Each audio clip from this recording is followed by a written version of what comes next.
Hey Nolan, how's it going?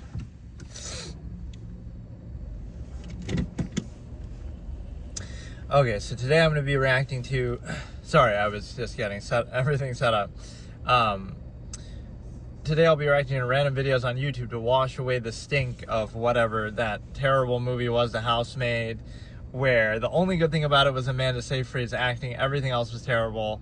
It almost deserves a 1-star, a rare 1-star rating, just as rarely as I give 5-star ratings, but I'll give it a 2 because of her acting and a couple things that were unexpected. But it's like, oh, basically the twist was unexpected, that she was the one, actually, spoilers, I guess, but it's not even worth watching anyway, that she was like doing it as part of some plan because of her daughter. But it's kind of like, it doesn't matter. Like, it's a twist because it's stupid and it doesn't make sense, and you don't vouch for the character's behavior. So that's how I'm going to do these. So I'll go into some of my absolutist philosophy topics and stuff like that as I'm doing it. So like, I'm kind of clowning her in the same way that I would clown people like, you know, whatever, Me Too movement. I'm not saying that you aren't a victim or that you're wrong, but I'm saying why you wait so long, or why you go along with it, or sort of enable behavior. Like, even when people stay in relationships that are abusive, I'm not saying they aren't abusive. I'm saying, why did you stay for that long? And you'll say like, oh, financial dependency, or oh, you know, because if you have a child with them or something. Let's not normalize that, like putting up with abuse. No, if they, you know, I have a very high bar for that. There's plenty of fish in the sea. There's 8 billion people, stimuli acme preserved. So, you know, somebody hits you once or does something bad to you once, that's it. That's literally all you need, because then you should never be with them ever again, because you might think, oh no, they're sorry, or they didn't mean it, or they still love you. How can they still love you if, again, people who dislike you don't necessarily physically hurt you or abuse you? People who dislike you, let alone somebody who's supposed to love you. So they should never do that under any circumstance. And so you kind of have to have higher standards, and if you don't, you're putting up with something, you're kind of enabling it. Yes, it's victim blaming, but it's the kind of victim blaming that has a good message. Have high standards and don't let yourself be treated that way. And if you do, right, like, people will take what you give them, if you will. If you let them do it, they'll keep doing it. If you don't, you know, so if society was like that, anytime anybody was abused, and you know what the problem with it is, I'll go deep, elitist victim blamer for a second here. It's part of the duality of the female privilege that people get in society, because as much as I hate to say it, this is, it's true what I'm saying, but I'm not making any conclusion. What it means is, in society, generally, women have been perceived as like, oh, they're supposed to stay at home and take care of the kids and stuff like that. So there's an inherent privilege to that, or even that they can live off the man's earnings. I'm not saying they have to do that or they need to do that, but what I'm observing that general preconception. So on that basis, there's sometimes an overlapping toxicity to it. Like, well, the guy comes home from work and he wants his dinner to be ready, and he wants her to kind of spoil him and treat him a certain way, and if not, then he'll yell at her or something like that. That's just a, you know, hypothetical thing I'm posing, but there's some element of that, but part of that is rooted in the woman's like role that's being suggested, like that, like a trade-off. You might think, oh, the man's expecting something, but maybe he feels like, oh, he should expect it because they're staying at home all day. And yes, you could say taking care of the kids, but still, there's an element of that, like, privilege folding on itself. Like, oh, well, you better do something in return, or you kind of like owe it to them, or again, you're financially dependent on them. So that's the way to really solve it. Don't ever be dependent on anybody, period. And then you don't have to put up with anything. Right, because, you know, that would be one of the main reasons. Oh, why did you put up with that? Oh, it's because you were financially dependent on them. Or, oh, it's because you felt like, oh, they're working so hard, so they're upset. But why do you need to do that? Because whatever. And then one thing I'll address is, so that's the interesting thing with my victim blaming. I say it as a joke, but whatever. In the past, that's sometimes what it comes off as. But what it means is, why...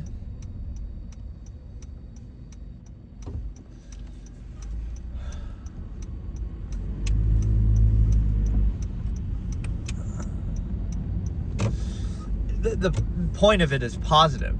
Like, you know, what would be the point otherwise? Like, oh, you're victim blaming just to victim blame because you're a dick. Like, no. the reason why you're doing it is for some other reason. Like, you know, be independent. Don't base your whole life around the guy or a partner, and therefore you won't put up with the abuse. Like there's this toxic mentality of both sides.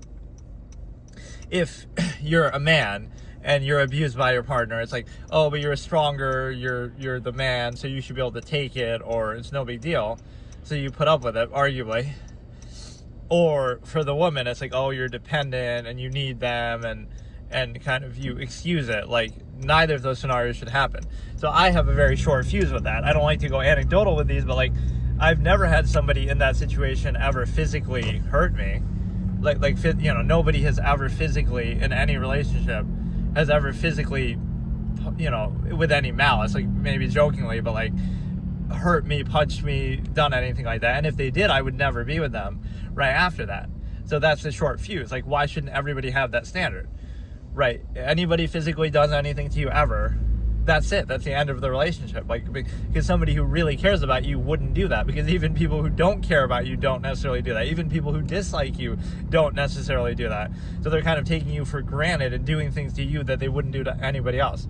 So that movie was garbage. And then, see, we're trying to, you might think, oh, I'm going to ramble on about things above and beyond the movie and stuff, but that's the point of it. I'm not, oh, I could just give lowest common denominator reactions, like, oh, that's kind of cool, or oh, haha, whatever, make some stupid joke or reference. But what I'm doing is something deeper. I'm doing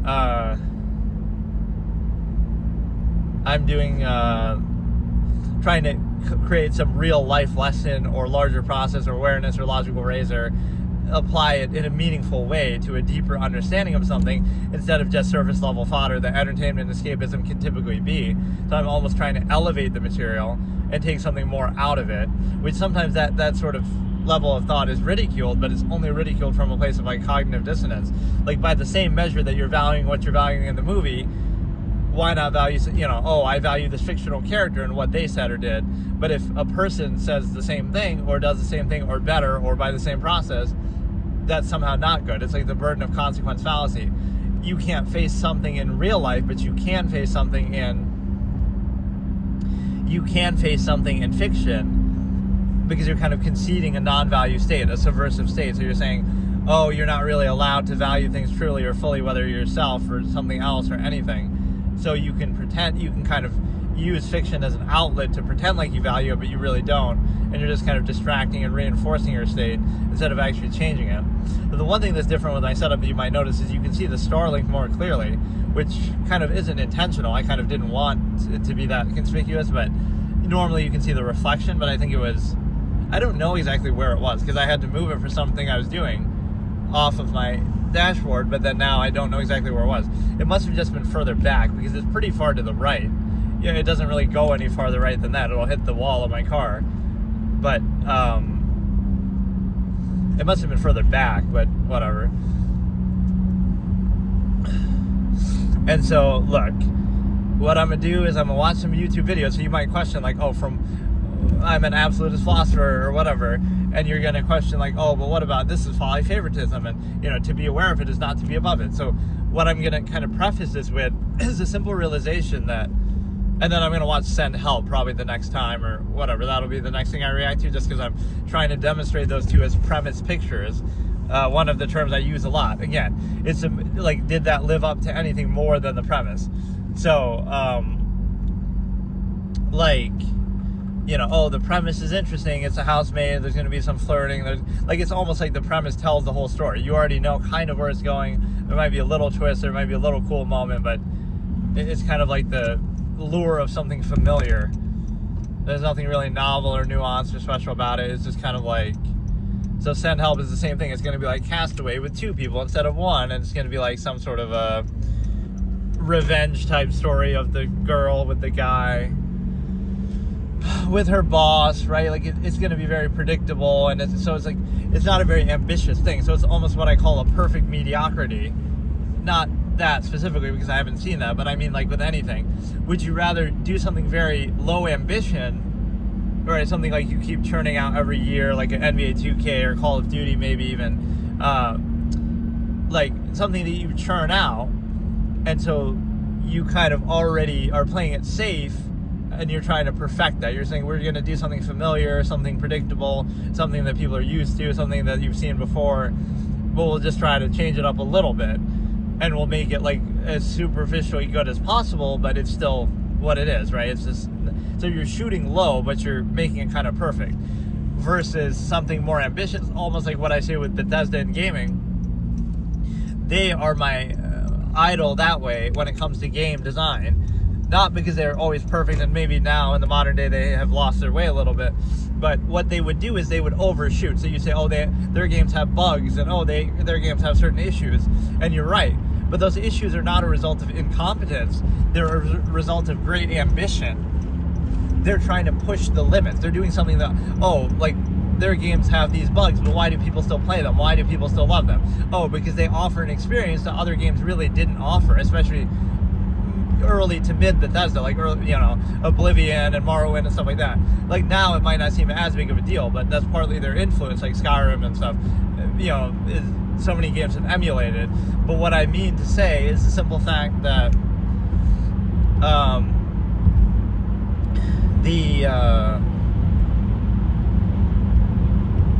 they would have great ambition. So would you rather have, like, your reach exceeds your grasp?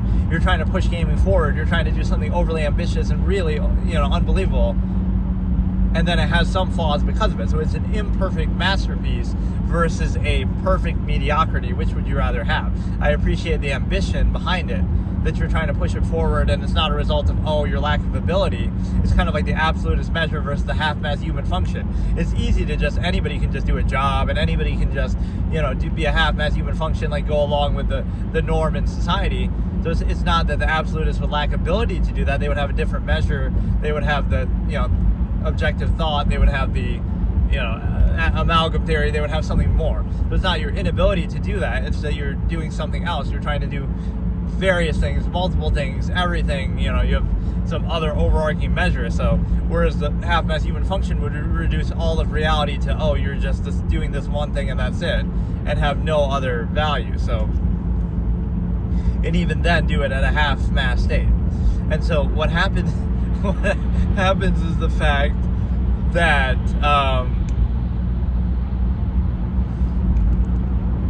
look, yeah, that's a good argument, discussion I've had in the past. Like again, I'd rather have an imperfect masterpiece that tries to strive and go above and beyond and do something ambitious and take risks than a perfect mediocrity that plays it safe and, there's no bugs in this game, but it's also run-of-the-mill. We've seen 1,000 games like it. It's kind of typical, plays it safe, the same maps over and over, the same kind of, limited multiplayer scope. So even if the mechanics are perfect and there's no bugs, the ambition is lower. Like, it's not trying to really, have an open world and have all these dynamic mechanics and all that. So I appreciate the ambition in that. So it's the same thing with a premise picture. A premise picture would be playing it safe, right? Instead of doing something really inventive and above and beyond, even if it's flawed as a result, like Charlie Kaufman's Synecdoche, New York, or, some whatever experimental type films.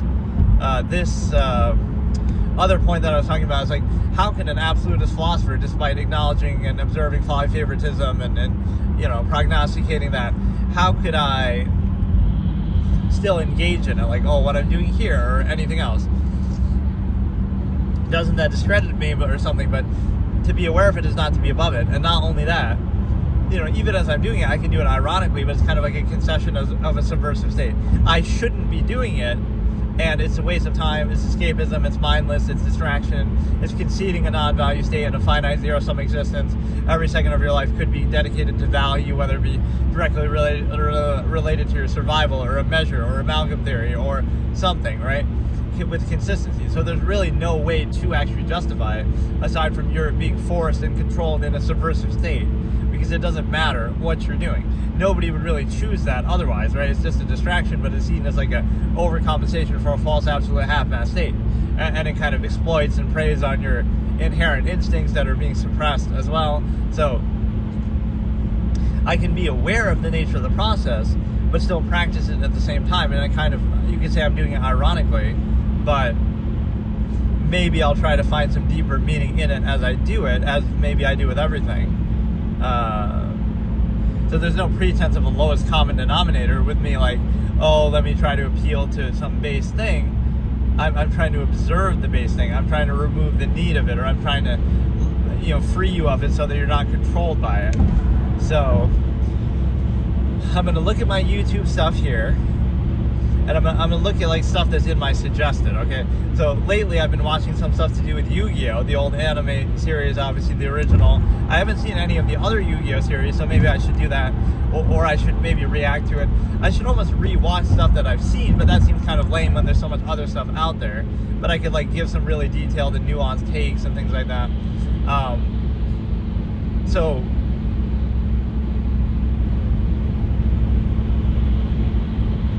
like Death Note, I wanted to do that, but I don't know. I feel like I won't be ready for it. Like I'll do it, and I have like a million different things I could say about it, but when it comes to actually watching it, I might not, because I do these things kind of blind. I don't go in with a script, but I have like a million takes about Death Note that just, it might be too overwhelming.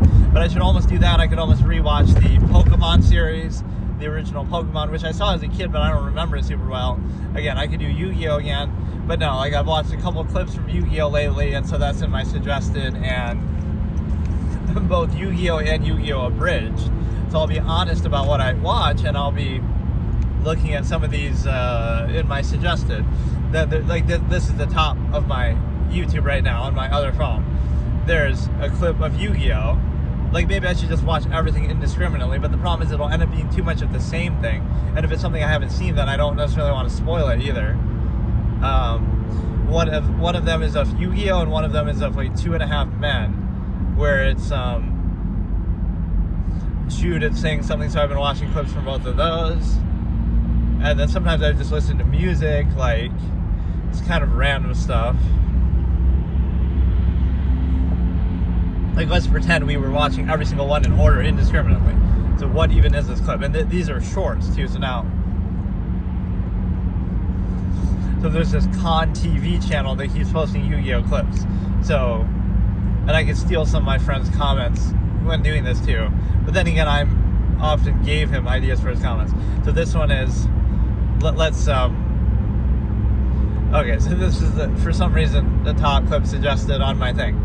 This is Any Last Requests from Con TV Yu-Gi-Oh! Obviously it's Mai versus somebody versus Joey. Any Last Request. Mai's got 4,000 points. She hasn't even lost one, and Joey's down to his last 200. I love how they just emote and explain everything that we can see for ourselves. That's how you, so these clips are very unsatisfying. They're just saying he's going to lose the duel and then he's going to lose his soul. Like they're just kind of saying exposition of what's happening, but these aren't very noteworthy clips. Like nothing happened in that clip. Any last requests? Mai's got 4,000 points. She hasn't even lost one. And Joey's down to his last 200.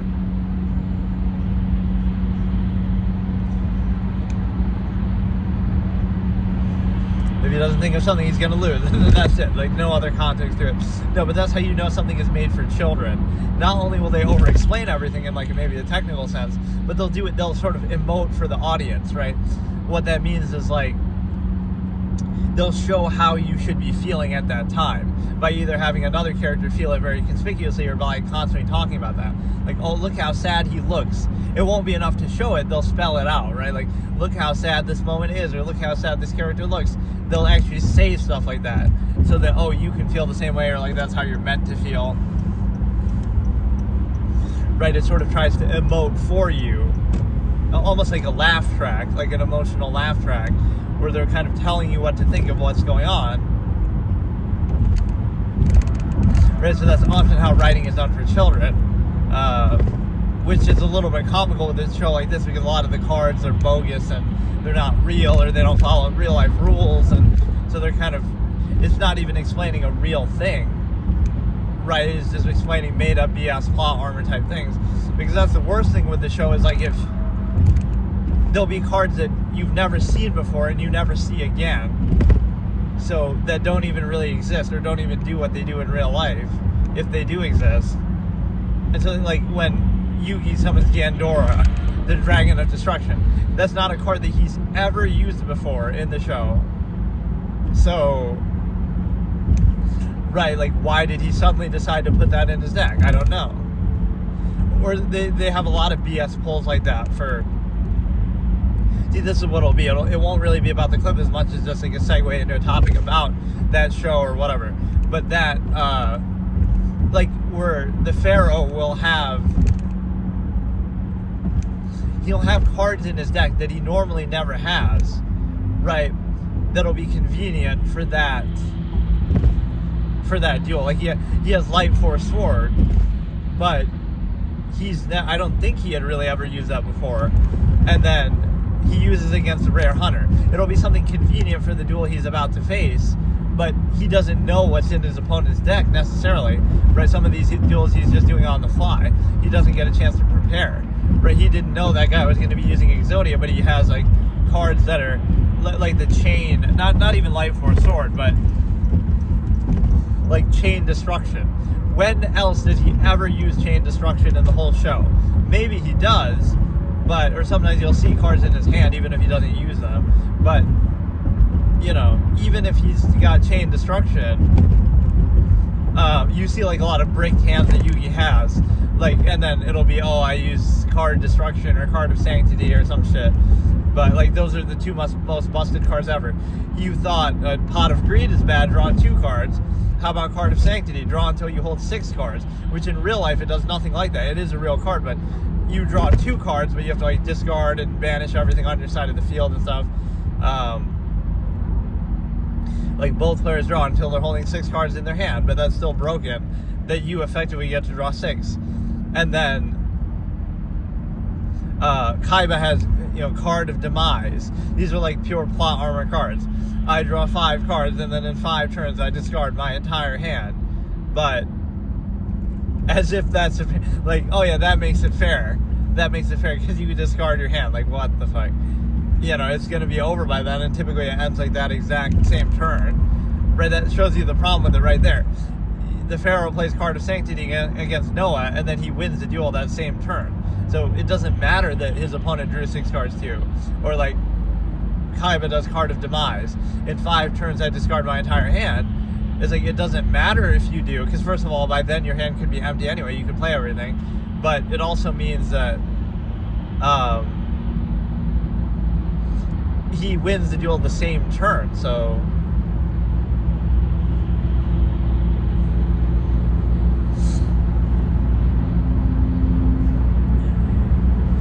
And then the other aspect of it is, but yeah, like he'll have things in there that you never see again. Like Berserker Soul even is a good example. He's never used that before. He never uses that again. And yet it perfectly applies. The plot armor is so strong with the Pharaoh that it goes beyond just winning the duel. Not only is that convenient to win the duel at that time, that he happens to have it in his deck, even though he didn't know he was going to face Weevil or what the circumstance would be. But it's even plot armor beyond just what would be convenient to win the duel. It's also convenient that, oh, isn't it great that it's a duel where the Pharaoh is going to want to torture Weevil because Weevil pretended to tear up a card of Yugi, but it's actually just a bug card, so therefore he wants to torture him. And how does he do that? So the Pharaoh's will is so strong, he can not only manifest whatever card he wants to draw, but he can literally put a card in his deck that he doesn't know is going to be relevant, that not only is like plot armor convenience to win the duel, but also what a convenient thing that the very card I happen to have is one that allows me to BM my opponent and torture my opponent the one time I actually want to do that because he did something to piss me off. Right? Like any other card, it wouldn't matter. Oh, Breaker, he has 1,500 life points. Breaker, attack him directly, and then the duel's over. Right? You wouldn't be able to do that where you keep attacking over and over with any other card, or, you know, torture him in a similar way. So isn't it convenient that my plot armor and ability to draw whatever I want not only applies to winning the duel, but even for the story of the Pharaoh torturing him, isn't it convenient that I get the exact card that would allow me to torture my opponent the one time I want to torture my opponent? Like, that's so nonsensical. again, that's total plot armor BS type writing. There's other, like, I'll praise some of the duels. Let me rate some of them. Like, at least the major ones. Okay. Against Pegasus, what does he have that's, like, super convenient? Because, like, there's certain plays that he makes that are at least consistent throughout other duels. Like, Karibo and Multiply, those are, like, signature staples. The Dark Magician cards, those are fine. Right? Like, those kind of things are what I remember. So it'll be something super convenient that counters what their opponent's doing before he even knew that his opponent was doing it. At least in that case, he could have prepared, having seen Toon World and stuff. But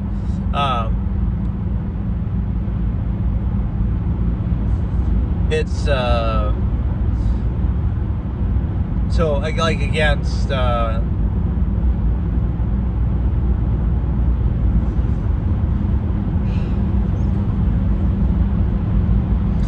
then against Merrick, he has like even some of the Dark Magician cards like Dark Paladin and stuff that gains attack because of dragons on the field and stuff. Not only is that like, oh, he has those to counter Kaiba, which that's understandable because he knows that makes sense. Like, oh, why would you have that card in your deck? Because you know you're dealing Kaiba and you know he loves dragons, right? So that's understandable. But the fact that those cards even exist, right? That, oh, how convenient that there is a version of Dark Magician that happens to be good against dragons, right? Isn't that awfully convenient? Why isn't there a version of Blue Eyes that's good against spellcasters or something? But no, so against Merrick, what does Yugi do that would be convenient? Like that final card Ragnarok or something where it lets all of his minions attack. Because you got to think it's not just plot armor. You could say, well, they could just win in a more boring way, like Magic Cylinder or something. So like when, I'm trying to think of an example where I would say that, where like Yugi would do some elaborate thing, right? Like against Kaiba's Blue Eyes Ultimate Dragon. And this is kind of where my mid-range play and card games myself comes into play. Like where the most boring thing can just end something. And you don't really get to enjoy it. So, you know, you summon some epic big monster and then, oh, they just use Hammer Shot, they just use Smashing Ground, some basic removal, and then it's dead. So as much as that moment seems like plot armor, think about it this way. Yugi has Karibo and then multiplies it, and then uses the Living Arrow card to fuse the Mammoth's Graveyard with the Blue Eyes and causes it to rot from the inside. That might seem like BS, but what could you do in real life? Oh, I have Magic Cylinder and I just kill you with your own attack. Or I have,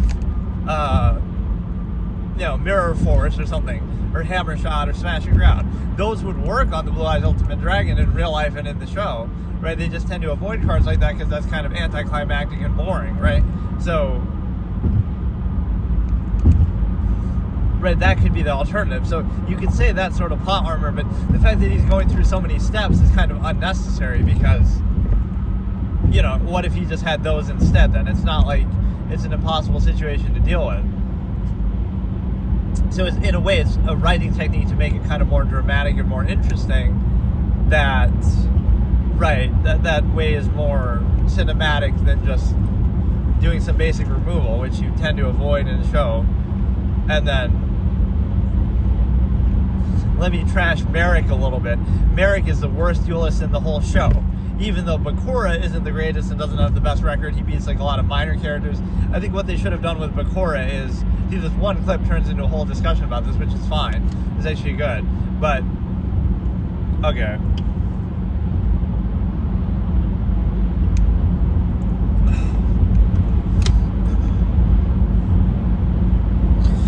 Merrick is the worst. Like, okay, Bakura. What should they have done with Bakura? Because I always praise him as he's one of the great, like, long-term villains in the history of fiction, honestly. Because he's there from the very beginning. You always know he's up to something. He's, introduced very early on, and he keeps kind of appearing and doing evil things, but he's kind of in the background, and you don't know always entirely what he's about. So it's the same thing like with Schneisel and Code Geass, where like their presence is felt in the background the whole story, so it feels very earned and deserved when they finally pull out a trump card at the end, and like they're the final boss, final villain, because they're kind of playing the game within the game, right? They're not just the villain of that season, they have like a bigger plan going on, So those are two of the great, like, long game villains, because they're there the whole time. There's a lot of foreshadowing. There's a lot of little references and suggestions and, things like that. So Schneisel from Code Geass is done very well, because you don't know what he's about, or even that he's going to be bad necessarily. But again, his presence is felt from very early on in the show, and you keep seeing him throughout. And so it's very earned that when they pull that out as a trump card, it's like, wow, that's really good. That's a really smart, well-deserved villain. And the same thing with Bakura is, like, he's been planning this the whole show. He's been in the background. The only consequence of that is he's going to keep dueling and losing. Now, I could qualify his defeats and say, well, he loses to Yugi on Duelist Kingdom in kind of an anticlimactic way, or like even the other Bakura takes sides and change of heart and this and that. But, okay, he loses to Slifer, so he only loses to Yugi. He's about to win, and if it wasn't for Slifer, he would have won. So he loses to an Egyptian god card only. Right, not only plot armor top deck, but to an Egyptian god. And then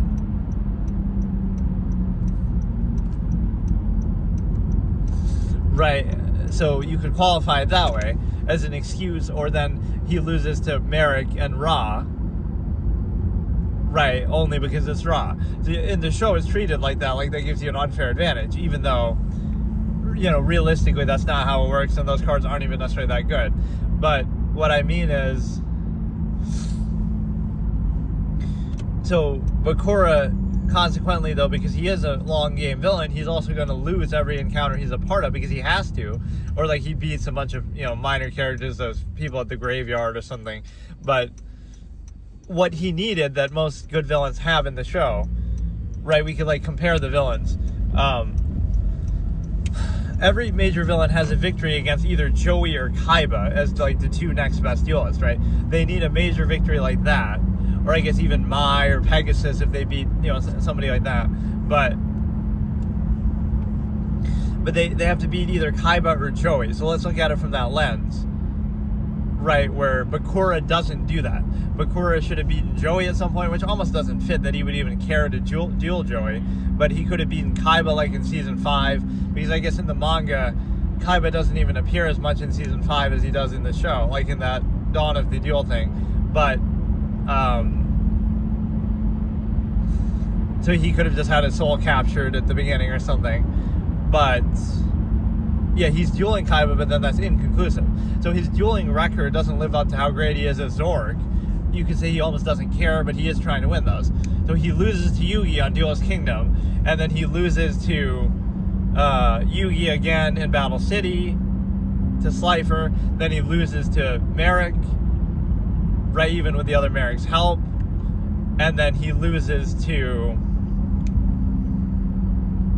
Yugi at the end, and then he duels Kaiba and doesn't win. So he doesn't beat any major characters. He doesn't win any of those duels. And you can say, well, obviously he can't beat Yugi because he's, he can't beat Yugi because he's the main character. But, he should have beaten Joey at some point. He should have beaten Kaiba at some point. But in a way, he can't do that because they want the major villains of that particular season to do that. Right, like Merrick to do that, or Siegfried to do that. But that's the kind of thing that you need to develop it. So Pegasus beats Kaiba, right? So therefore that establishes him, okay, he's really good, or he's a good villain, and now, like, it builds them up, right? So Pegasus beats Kaiba. Merrick beats Joey, although he doesn't, and I'm going to trash him in a second here. And I don't think he even could have beaten Kaiba. I think whether it was Yugi or Kaiba, I think they both would have beaten Merrick. But because even Joey beats Merrick too, the ultimate punching bag. But Bakura is kind of the punching bag because he just loses every major duel he's a part of. But I guess in a way that shows you a sense of purpose too. He's not dueling Joey, or he's not dueling Kaiba. Even when he duels Kaiba, he doesn't care, right? He's on to bigger things. It really doesn't matter that much. Even, he has a bigger plan that doesn't even involve duel monsters. Like, he wants Zork and he'll take over the world. So, like, even when he's doing Yugi at the end, all that does is delay. All that does is delay him a little bit. Like, he's trying to delay Yugi and stuff.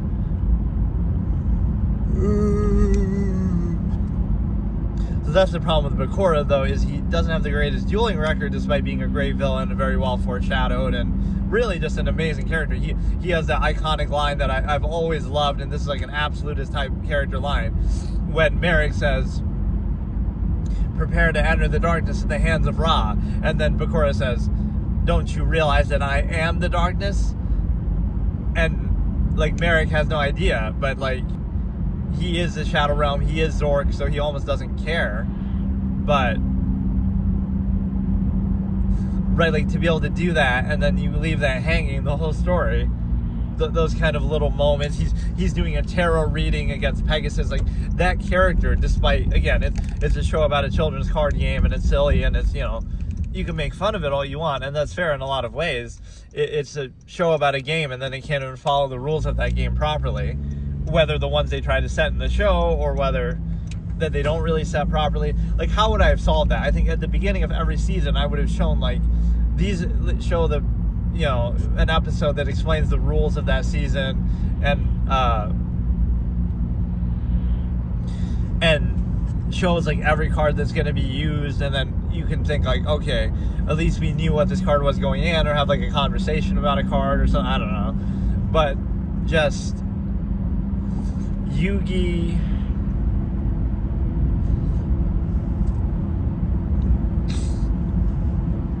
but no, like Bakura doesn't have the greatest dueling record. Again, so, but to say like, okay, build up the villains. Pegasus beats Kaiba, Merrick beats Joey, Noah beats Kaiba, and then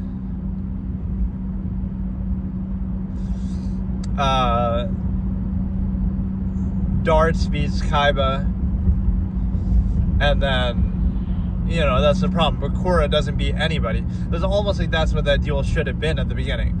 Bakura should have beaten Kaiba when they're dueling on top of the thing, on his, on the Kaiba Core building. And then he steals the soul, and then that's part of the thing that they're doing, you know, when they're going to Egypt. But they decided not to do that, which is fine, but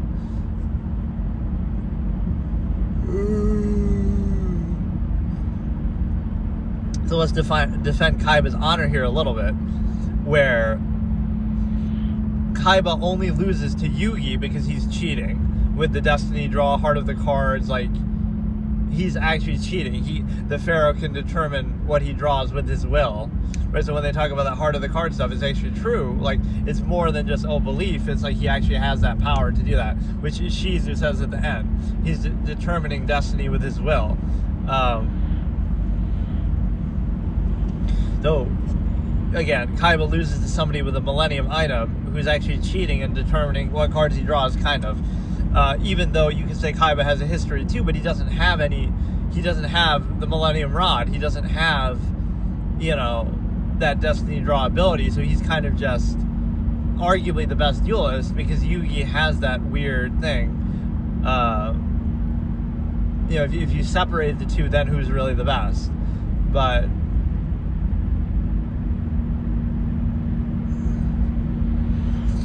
so in some ways, Kaiba, you could say, is better because he doesn't have that always. You could say he has a form of plot armor and form of destiny and history on his side, but he not only denies it, but he doesn't have like a magical artifact with him and stuff.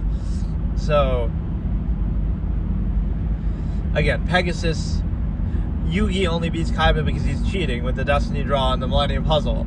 And then Kaiba, you know, even just have two people in there, it's 2v1 every time. And that's what the deal at the end kind of shows, is how rigged and broken that is. It's like Kaiba tries to acknowledge, you know, gives Yugi credit finally. Oh, he's the real king of games because he took out the 3 god cards. But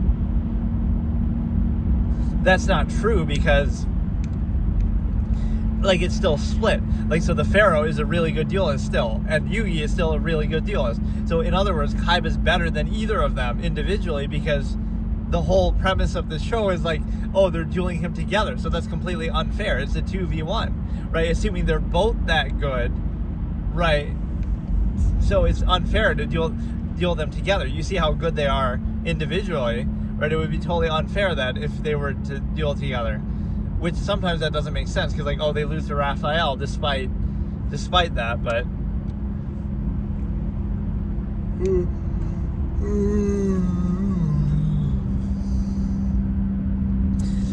no, again, Kaiba loses to Yugi because he's cheating, then Kaiba loses to Pegasus because he's cheating with the Millennium Eye, then Kaiba loses to Noah because he's cheating, he hides behind Mokuba.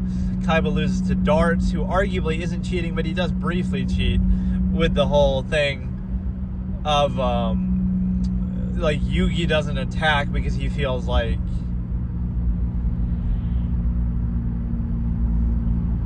the friends are in the thing, are in like the suits of armor, so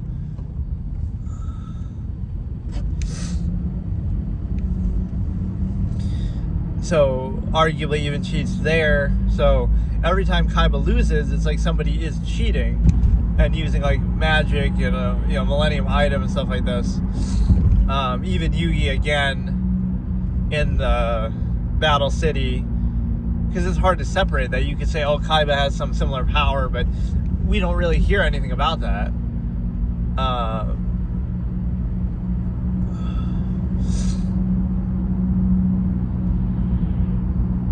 Right, whereas the Pharaoh has this weird manifesting type power.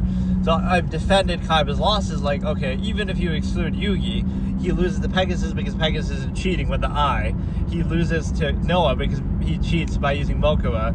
Then he loses to Darts, even though that's a 2v1, so that really shouldn't count. But he loses in part because Darts cheats with the little stupid, using the souls in the armor.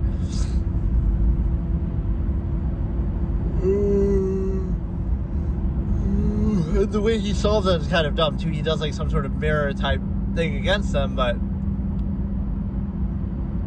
it's dumb because like, oh, they still get destroyed. So I mean, how do you really work around that? But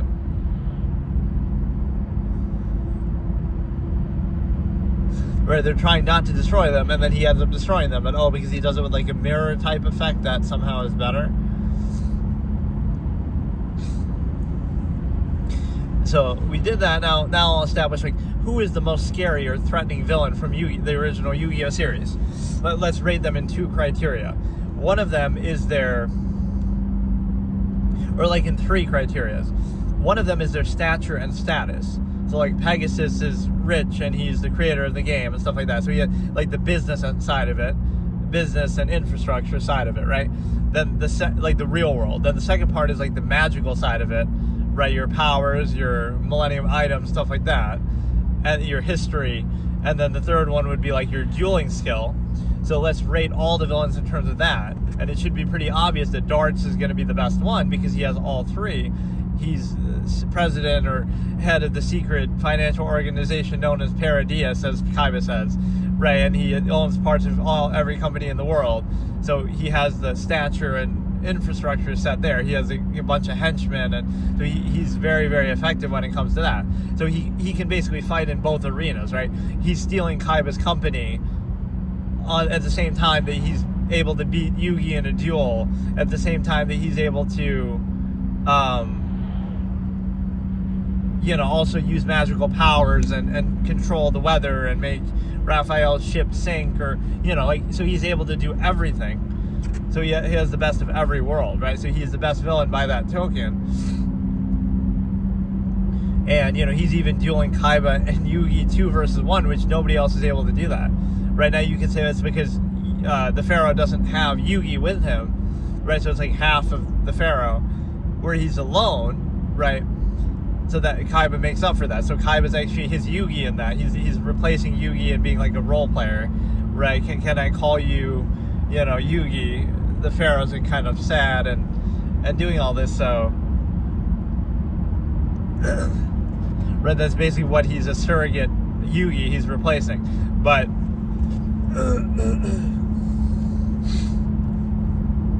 let's use those 3 criteria. Look at the level of depth that I go into with analysis, but let's do it if we're gonna do it. Again, this is what it should be about. I reacted to one clip that has nothing to do with any of this, but just to bring up the topic of Yu-Gi-Oh! So, it gives me an excuse just to talk about the subject. So, this is a long-form postulate, in effect, working in a reviewing sense and analysis. So what are we doing? Pegasus as the first villain, where does he rank in each category? He definitely has number one, which is infrastructure, power, money, right, in the real world. He made the game, and he's wealthy, he has his own island, duelist kingdom, all this, right? So he definitely checks the box of that, infrastructure and power, money, etc. Then the second box is of magical powers.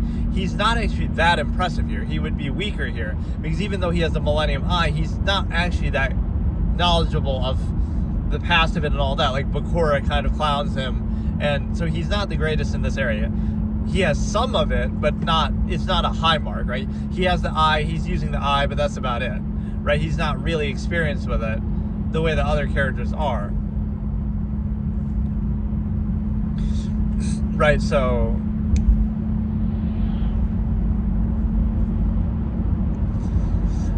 he checks the first box. He doesn't really check the second box because he has it, but in the least quantity possible. He has the eye, he's using the eye, that's basically it.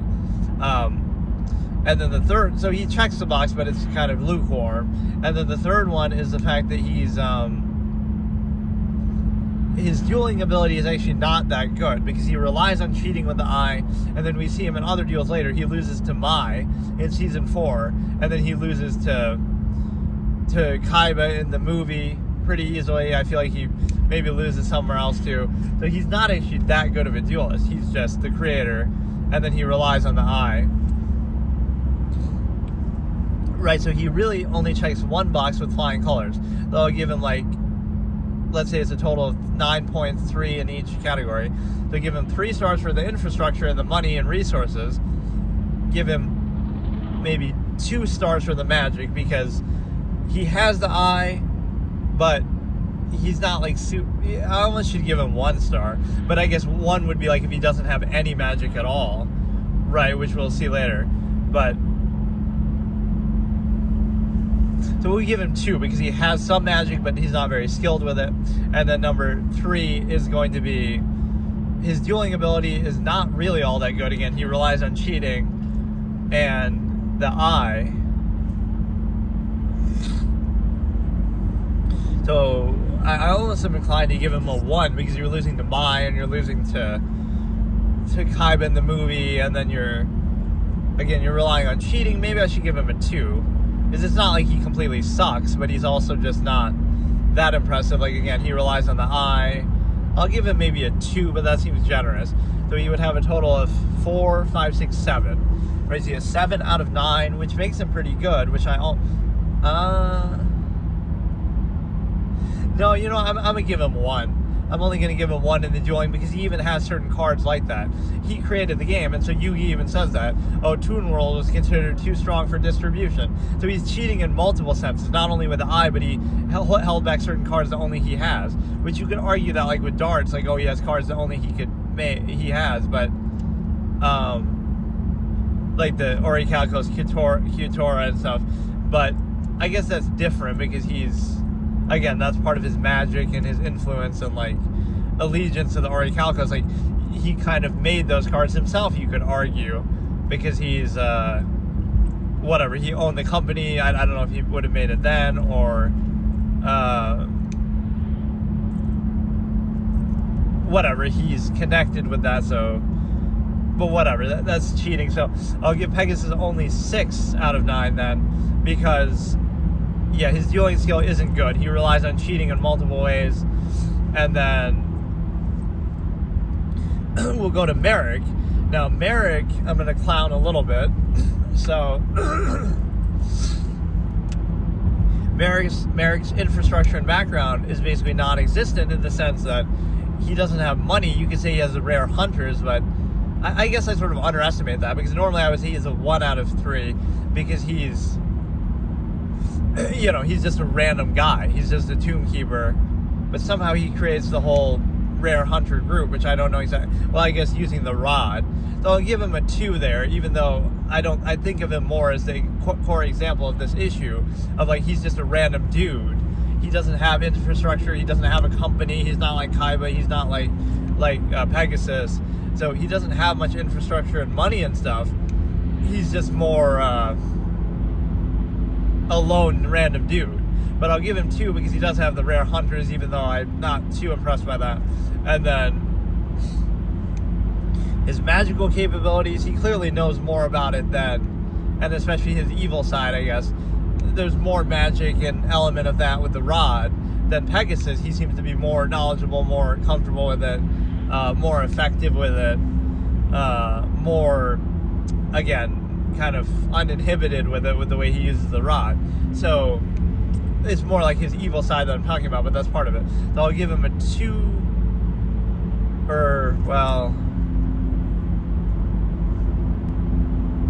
because that's his main threat. Like, Pegasus's main threat is not even the eye. It's the fact that he owns the, whatever, he made the game and he has the secret cards, Toon World, and like his infrastructure makes him more threatening. With Merrick, I guess it's his magic.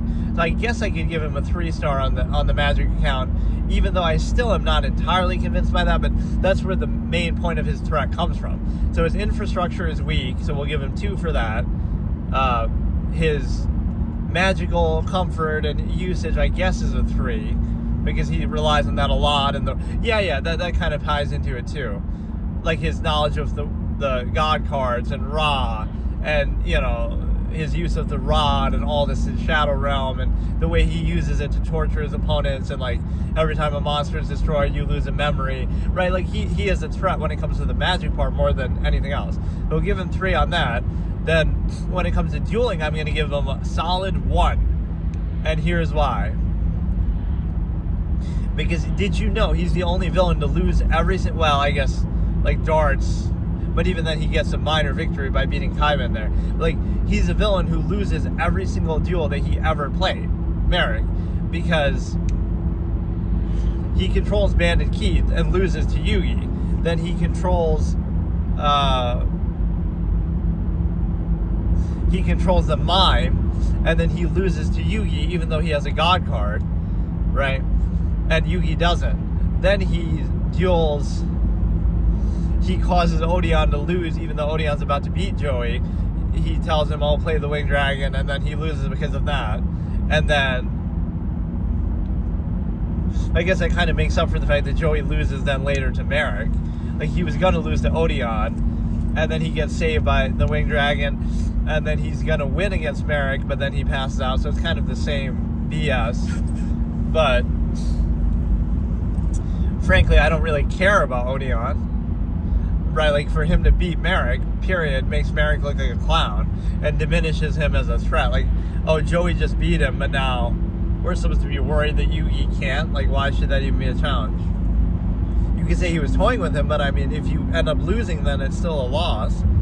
And his strategy relied on the fact, like, basically I'm acknowledging I'm going to lose, but I still rely on the Winged Dragon to knock him out. That's actually what his strategy was. Not to win, actually. Like, when else do we see that in this series? Like, you plan to lose, but you rely on the magic to beat him. So, which means you basically lost to him anyway. It's like when Raphael beats the Pharaoh. You could say, oh, it's only because of the seal, but that's part of Raphael's strategy, too, to give him the seal, to try to tempt him with it. So whether he used the seal or not, he was going to lose. And so he deserves credit for, like,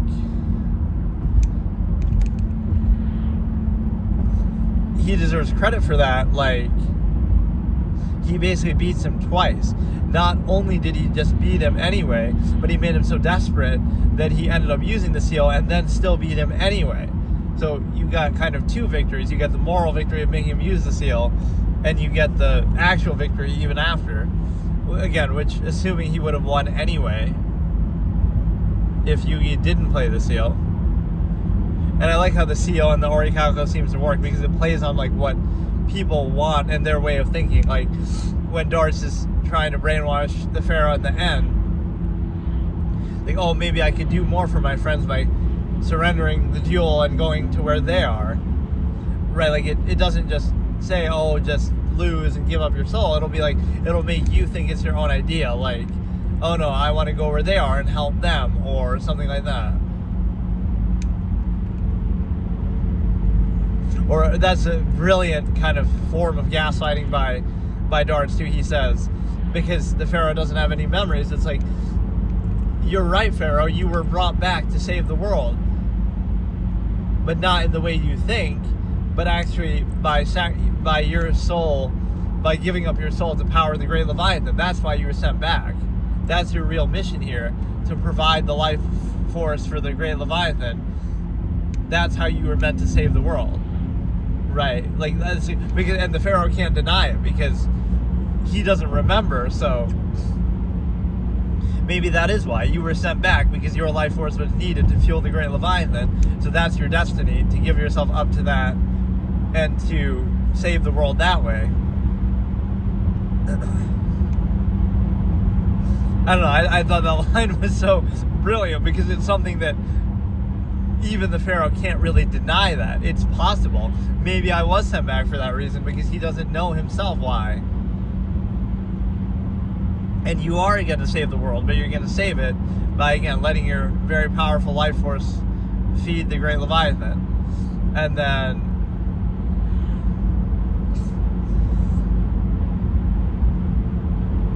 so again, Merrick is a 2-star in infrastructure, a 3-star in magic, and a 1-star as a duelist, because he loses every duel he's a part of. He loses his bandit key to Yugi, even though Yugi doesn't have the Pharaoh because the puzzle's not there. And then he loses to the Pharaoh when he has Slifer and the Pharaoh doesn't have a god card. And then he loses to Joey, both in the 4-way duel. Joey takes him out, but then also Joey beats him, and again, he relies on him passing out, which is BS. And again, Joey doesn't have a god card, and he's not a main character. He doesn't have a Millennium item. Like, you know, he's not Kaiba or Yugi, but yet he still beats you. So somebody without a god card beats you legitimately, and so we're supposed to take you seriously. And then of course you lose to Yugi as well, so I guess his only victory is against Bakura, right? He beats Bakura, and then he beats Mai, but even the Mai one is BS plot armor in a way that goes beyond the plot armor of even other characters, because he does the chant of the, like, it's such a convenient thing. Like, if Mai just didn't play the Winged Dragon at all, she would have won, or if she just tore it up, she would have won. So she goes out of the way and plays it, and then, oh, it's convenient that this happens to be the only card in the whole game that you need to read an ancient Egyptian chant to summon it. Like, that's plot armor to a disgusting degree. Like, since when do you have to do that? You don't have to do that for the other 2 god cards. Like, it's so stupid. And so if it wasn't for that, Merrick lost. It's not only does that make her not able to summon it, but it allows him to steal control of it. Like, there's no such other mechanic like that ever in the history of the game, right? There's nothing like that. It's just totally, you know, it's nonsense. That's like pure plot armor. So he loses to Mai, period. And then he acts all smug, like, ah, yes, of course, it was exactly my plan to be losing the duel and then have Ra save me because of this Egyptian chant that nobody knows about.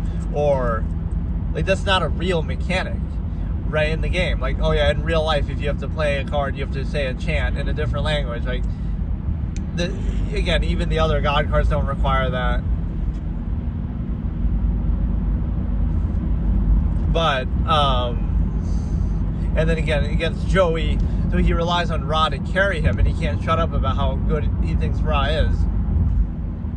So, against Joey, he's relying on the power of Ra to just make him pass out, not to actually win the duel on a technical level. So why would you even have that as a strategy? Like, oh yes, I'm not trying to actually beat my opponent in the duel.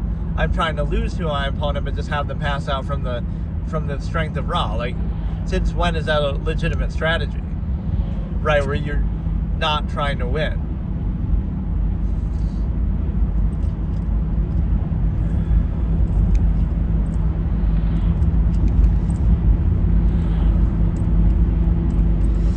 And then, again, same thing with Mai. Like, you lost, but then some plot armor convenience BS that only applies to Ra, with both the chant and the orb form and all this kind of thing, happens to enter into it.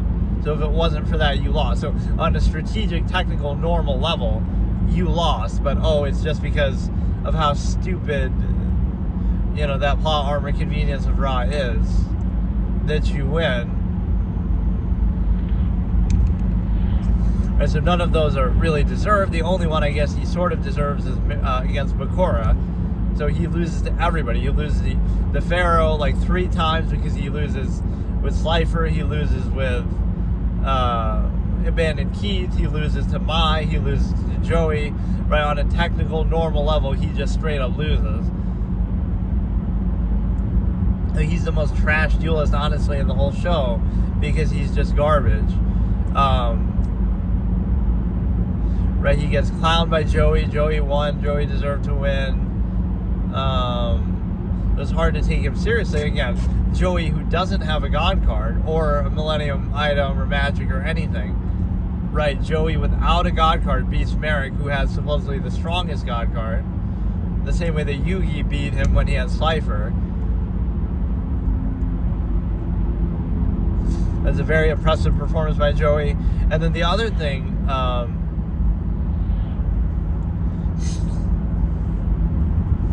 so I'll basically give him the 1 star there. So he has a total of 6 as well. 6 out of 9, 2 stars in infrastructure, 3 stars in magic, 1 star in dueling, because he's just garbage. And then so Pegasus was what? Was like 3, 2, 1, 3 in infrastructure, 2 in magic, 1 in dueling as well. So we're seeing a pattern that these villains actually suck at dueling. Because again, he relies on cheating. Merrick relies on, again, he not only has a God card, but he has the strongest God card, and he can't shut up about how good his God card is. But even with that, he's losing on a strategic level, and then relying on the special powers that only apply to Ra to save him, like the chant, or just being so strong that he can just drain your life force and therefore you win. Like, it's not just that he gets that plot armor, but he was banking on it too. He's banking on plot armor to beat Joey, because it's like, oh, my strategy was to have you pass out from the force of Ra. So in other words, I lost. My strategy at that point was to lose to you. I was accepting the fact that I was going to lose.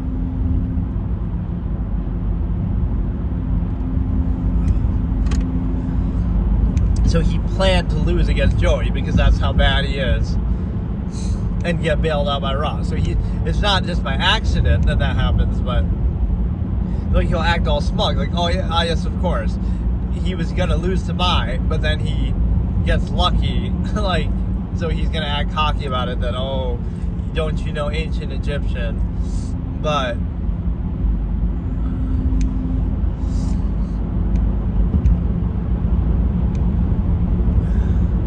this turned into quite the thing. I reacted to one video, long form watch to an example of you, where you give me a chance to talk about Yu-Gi-Oh and all these things. So let's finish this. Okay, Noah's infrastructure and status and stuff like that. It's hard to say because he's like this god of cyberspace. I guess I could do Gozabora too, but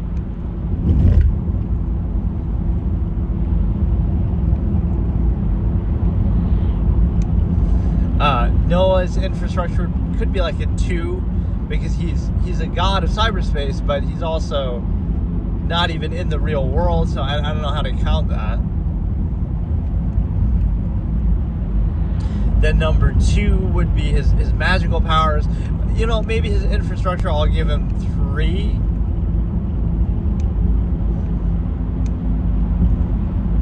Because it's hard to measure that. Like, magic he doesn't have. So if I count that, like, I'll give him 3 in infrastructure because he's, basically the god of the cyber world, and he has all this things set up with the big 5. Right, so I'll give him 3 for that. Although I'm not convinced. I'll give him 2 because even then he relies on his dad or whatever. So we'll give him 2 in the infrastructure. We'll give him 1 in the magic because he doesn't have any magic. And if you're counting the computer stuff as that, then you should give him a 3 in the other side. So, but I still won't. But I'll give him 2, 1, and then as a duelist, I'll give him maybe a 2 because he's at least better in and of himself than Pegasus or Merrick, it seems like. I actually kind of like his dueling style, and he's kind of tells a story. He's like me. He tells a whole story while doing it. He goes through like the Ice Age and the dinosaurs and stuff. That was a pretty cool thing that we're getting like a historical anthology of Duel Monsters before GTA 6. But I actually kind of like him as a duelist. Right, he was impressive. He loses to Kaiba, and then he loses to Yugi after that, but I don't completely hate him as a duelist, but I guess we don't see enough of him as a duelist, so it's kind of harder to judge. And maybe I'm being too harsh on Merrick, but you know, because we see him in action so much, but he basically loses to everybody and gets saved by plot armor constantly. So I'm inclined to give Noah a 2, but then that might be annoying. It's like, oh, does that mean he's better than Pegasus, but he doesn't have the Millennium Eye? And does that mean he's better than Merrick? He doesn't have a God card. So technically, yeah, as a pure duelist, he's about to lose to Kaiba. But that's fine because, you know, without the Millennium Eye, Pegasus would have lost to Kaiba. Or without the God card, Merrick lost to, even with the God card, Merrick still lost to Joey. So I'll give Noah actually a 2 as a duelist. For some reason, he's actually pretty good. So I respect that. So he gets 3 in the infrastructure, or I was kind of vacillating with that. Is again, oh, like you're a god of cyberspace and you're smart and you're dealing with the big 5 and all this. So that's kind of tough for me to say because his infrastructure is impressive, but it's based in the virtual world, so I don't know. I'll give him a 3 because he's a god in his own domain, at least, for what is relevant in that part of the show. So we'll give 3 stars for his infrastructure because he's a god of the cyber world. Then we'll give him a... No, you know, I'll give him a 2. I'll still give him a 2 because we'll do Gozabora too. So in the infrastructure part, I'll give him a 2 for, again, being the god of this virtual world. Then in the magic department, he gets a 1 because he doesn't have any magic. And then in the dueling department, he'll get a 2. So he gets 5 instead of 6 for the other 2. Or maybe, that's kind of tough, man. Should that count as a 3? Because he doesn't even have a physical body. So it's too conditional. Like, you know, Pegasus really is rich. Or,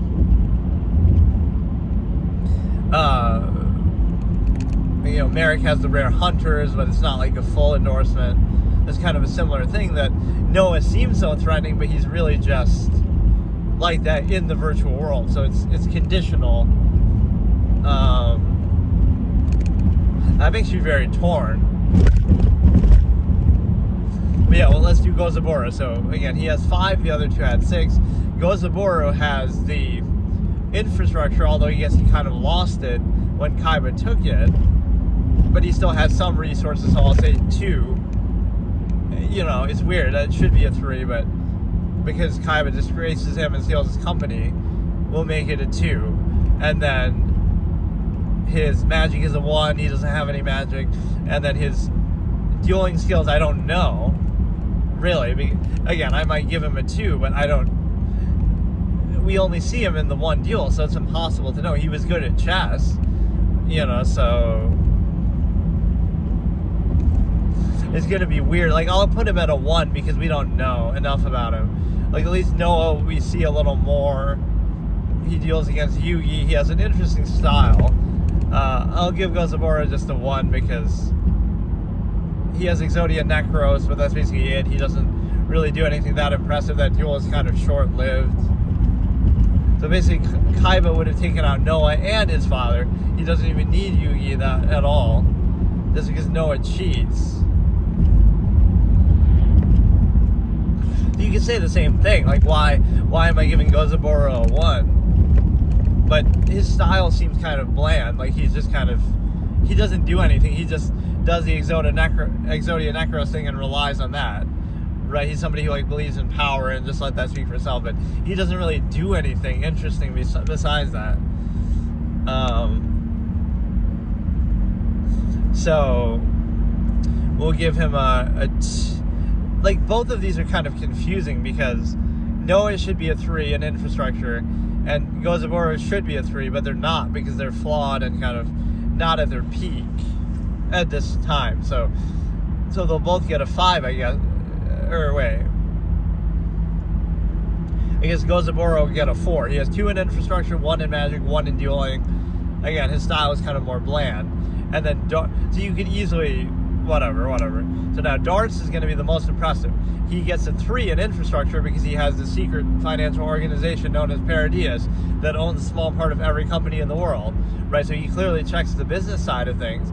He's taking over Kaiba Corp in a way that like Pegasus could do, but the other two couldn't do, right? Merrick couldn't do that. Noah couldn't. Well, Noah might have tried to do that, but yeah, Merrick couldn't do that. That's not his forte. So we'll give him a 3 there because he's challenging Kaiba directly, right? Then he's in the business world, in the real world. Then in the magical department, he's definitely a 3 because he's even more familiar with it than the Pharaoh. He knows his past. He's been around for 10,000 years. He's, familiar with the seal, and he's able to create tidal waves for people and like manipulate things and he's a master of the Orichalcos, and he's familiar with all this. The Great Leviathan is an existential threat, but he's clearly very familiar with magic, right? Although that's one thing I didn't like in the writing. I think Darts is a great villain, and even though you'll say that season is filler, it doesn't matter. It's arguably better than, it might be my favorite season, except for the fact of those dragon cards are so stupid and used in a contrived way, right? Like, they're not as interesting as the god cards, and they're not clearly defined in a rule set enough. Like they don't really, they're generic, kind of. They just are plot device things that are used whenever they need to be used. The god cards were defined, like, okay, Obelisk has 4,000 attack, and Slifer gets the number of cards in your hand, and like, their effects are more clearly defined, so they're more interesting. Whereas the legendary dragons are just kind of random and dumb, and they kind of do whatever is necessary for the plot. And like, I love that too. How did the characters even know that? Like, he'll fuse, Kaiba gets the card in his deck just magically, and then he doesn't even know what it is, and then he fuses it with the crush card. Maybe he has like the voice in his head, but we don't hear that as an audience. Now I have Doom Virus Dragon, and he's explaining what it does. But how does he know what it does? He's just got that card. He's never used it before. How do you know that you can even fuse it with a trap? Like, again, that voice in his head must be telling him, but we should hear some of that as the audience. He's saying it with confidence, but like, how do you even know what this card does? That's not even your card that you've never used before, or that you don't even have. So yeah, Darts is definitely impressive on the magic front, but no, that's what I said. Like, it's a villain problem that's like, it's too perfect, right? That it goes too far. You don't need to do that. It's like when people say Palpatine caused Padme to die. That's going too far, right? That should be obvious then, or like, it should, bad things genuinely happen, and he can take advantage of that. But that doesn't have to mean that he's the one causing it. That kind of makes it cartoonish then, because then he could just be controlling everything, and he could just make anybody die anytime he wants. He can just make Yoda die, or he can just, whatever. It makes it kind of comical and cartoonish. So that's taking a step too far. It should just be that he's taking advantage of a tragedy that genuinely is going to happen. Not that, he's the one giving Anakin those images, or maybe he is, but it's some images of something that's true, that's actually going to happen. Or, so, again, you're making somebody powerful, but not all powerful, because then that makes it stupid. Like, he made that happen, then he made everything else happen too. It makes it too powerful, so it makes the whole thing a farce. So that's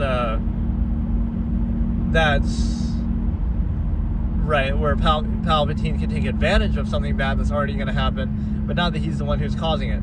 So Darts is the same thing. When they say, he caused the storm to capsize Raphael's ship or whatever, right? That's not necessary, right? It could just be a genuine tragedy. Ships do have issues, people do lose their family. So why couldn't it be that, no, that genuinely just happened, and then Darts just took advantage of it?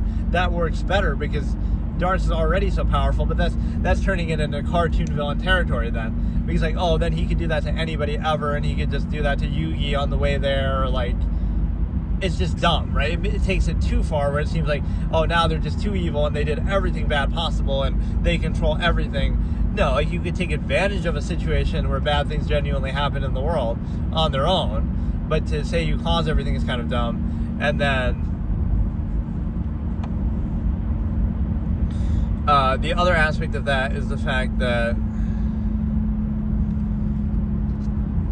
so again, he gets a 3 in the magic department, but I was just kind of criticizing that trope of the perfect villain problem, right? Like, where you're too powerful, so now it trivializes everything, and they want to say, like, you're responsible for absolutely everything ever that happens, which is, again, taking it too far. You don't have to go that far with it, and then it makes it kind of hard to believe that they would lose because, oh, he can just basically do whatever he wants then, right? There's no rules. It's like The Thing, and John Carpenter's The Thing.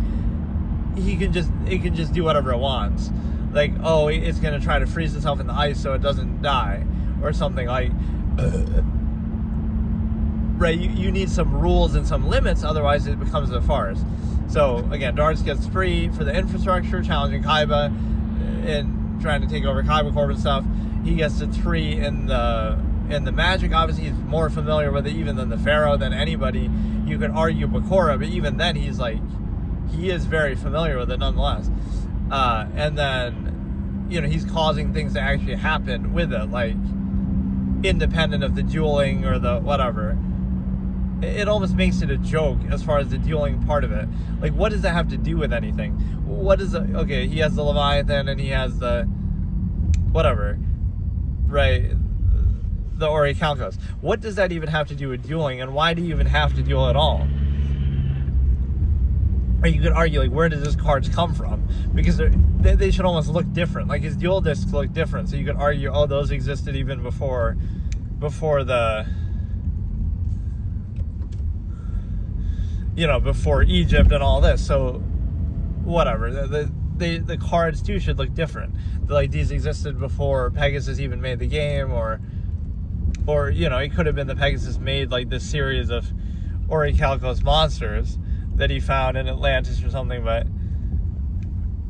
why does everything come back to a card game? It almost just doesn't make sense because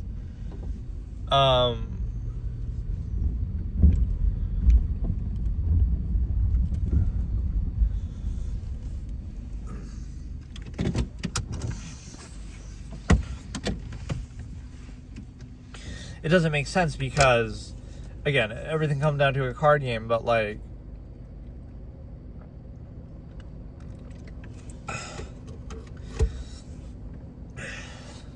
it might make sense as far as, like, a shadow game. Okay, again, Pegasus made the game and he's challenging people, and then that part makes sense, but the Orichalcos and all that has nothing to do with it, really. Or you could say that it's like where the original monsters kind of came from, and then they were tapped in. In a way, it's an origin story.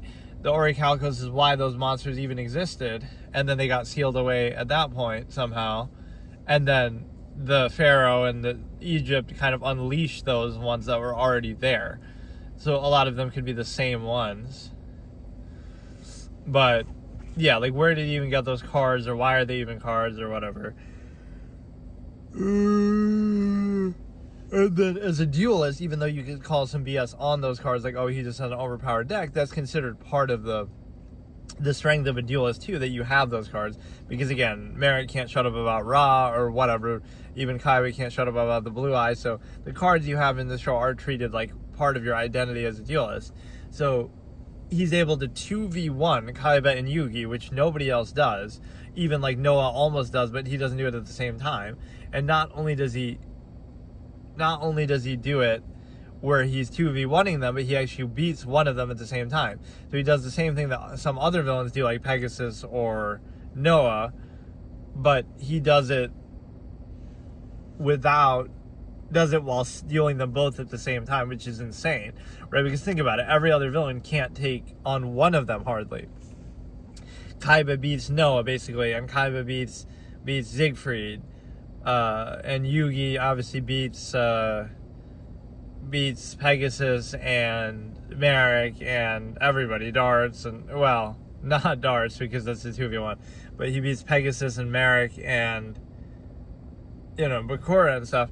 So, but you could say, oh well, he has the other Yugi with him, so that makes it fair. But, it's different, but still.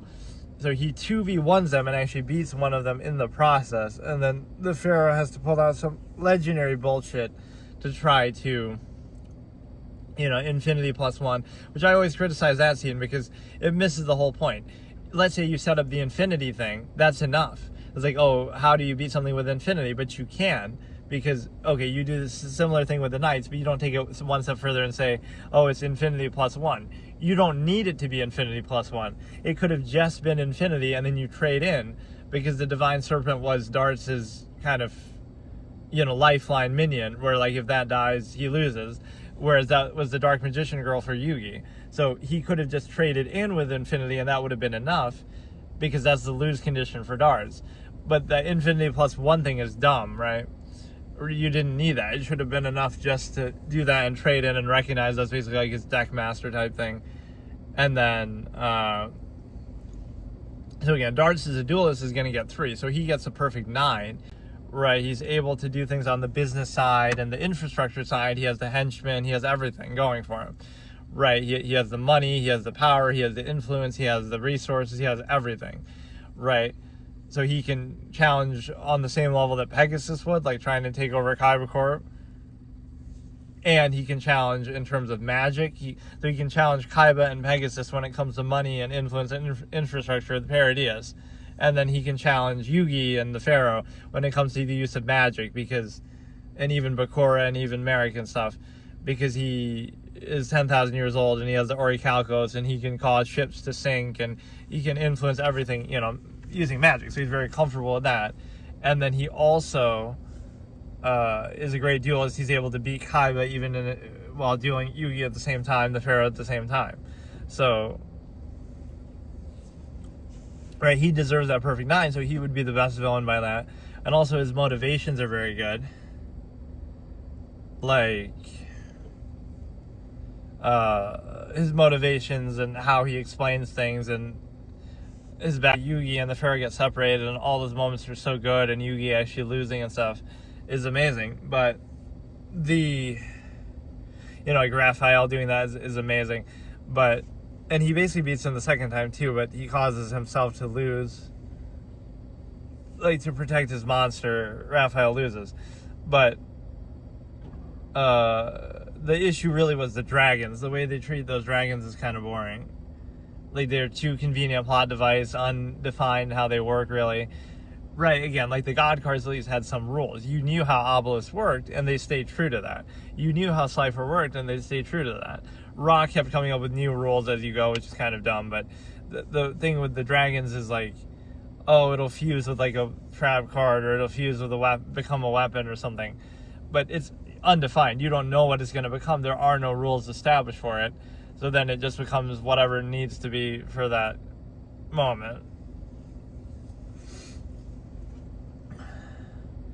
And then finally Bakura was, we'll do him. So again, in terms of infrastructure, he doesn't have any.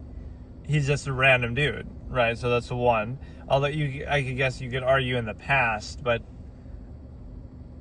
I won't even really say it like that. Like, he has a 1 because he's just a random guy, and then he's maybe like Thief King Bakura or something in the past. But then his magical powers is obviously a 3. He's Zorik himself. He's, the same way that Darts is gonna be using the Leviathan. Zorik is even more threatening, as even Darts acknowledges, like, there was somebody in my way, that's why I didn't confront the Pharaoh back in the past. And then 3, so 3 for magic, obviously, because he's the Shadow Realm himself. He is the darkness, as he says.